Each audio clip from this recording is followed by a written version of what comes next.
Sean Haney here with RealAgriculture.com, and right now I am joined by Robert Wager. He is from Vancouver Island University. How are you doing today, Robert? I'm doing great, thank you. How are you? Well, I'm doing really well. It rained on the weekend. I probably don't even have to ask you. It probably rained all weekend on Vancouver Island. Does it ever stop there?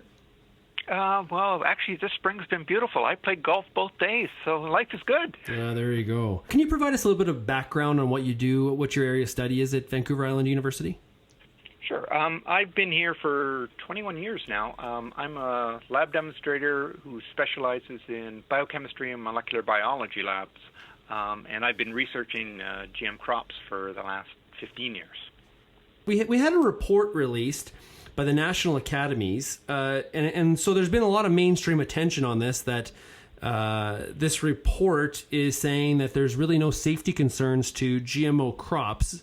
Was that your interpretation as well? Definitely, yeah. They, again, reviewed over 900 studies and came to the same safe conclusions that national and international bodies have continually come to over the decades.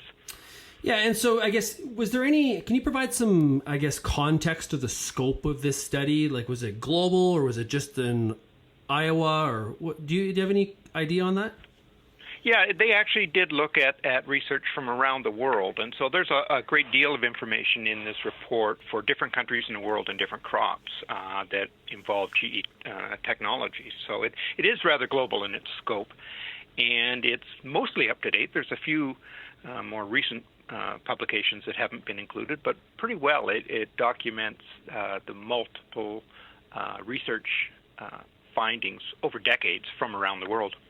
One of the interesting things that I found from the report is that they made the comment that they do not feel that GMOs have really had much of an impact on the overall yield increase when you compare them to conventional crops. Like, when I think of canola or corn, that just doesn't seem like a real observation. Did you see that?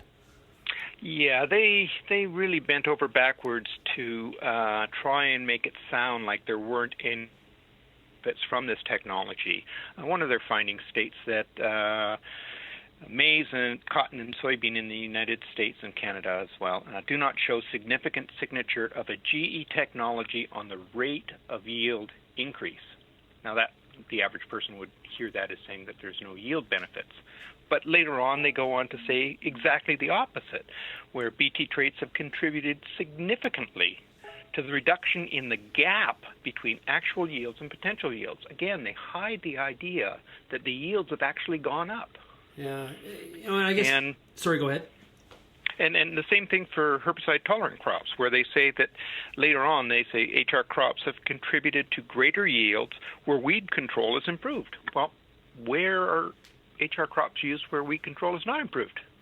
Yeah, farmers always speak with their checkbook, right? And clearly, if there was no yield increase, or closing that gap between potential yield and actual yields, farmers have other choices, and conventional crops would have a higher share of the market. And if you look right now at canola, 95% of the canola acres are GM herbicide tolerant. So I think that's a good proof is in the pudding in terms of that data.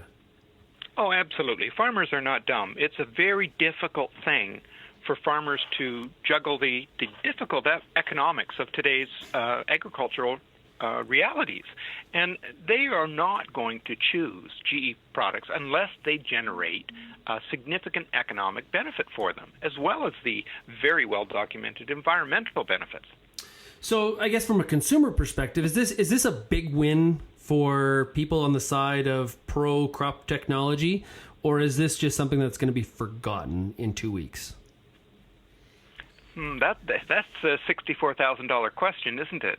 I think that, initially we got a good splash in the media, everyone saying that, once again, research is showing that this is safe. We also had last week where the WHO FOA came out with a report saying that glyphosate is not a carcinogen. So combined with those two reports last week, it was very positive for people who want to continue to use this technology. I thought it was kind of ironic, and the two things have nothing to do with each other, that, in this week where we've got some big wins for trying to, some data and some independent studies to show that these technologies are not the monsters as some people make them out to be. In the same week, Monsanto is potentially for sale and bought. So it seemed it was kind of, I thought it was kind of an ironic twist. But Indeed. Yeah. I think I read this morning that Monsanto is suggesting that they reject the bid. They want a higher bid.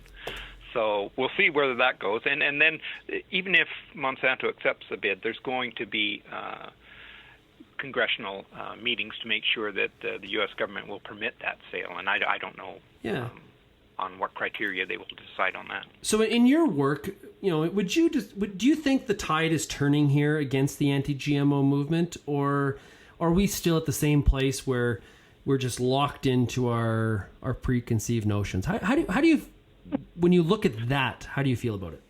I see a tremendous changing of the tide, and it has a lot to do with mainstream media actually now reporting what the science says, at least in half or more than half of the reports where they talk about some of the fear stories. And so the average person is seeing, well, all the regulatory bodies, Health Canada, CFIA, the Federal Department of Agriculture, all these different health and safety bodies all say that it's safe, and they're starting to hear that now from mainstream media. And so the fear stories have been going on for 25 years, 30 years, and yet there's still no evidence that they have come to pass. So you can only cry wolf for so long. Okay, Robert, thanks a lot for joining us today, and let's make sure we talk again sometime soon. That sounds great.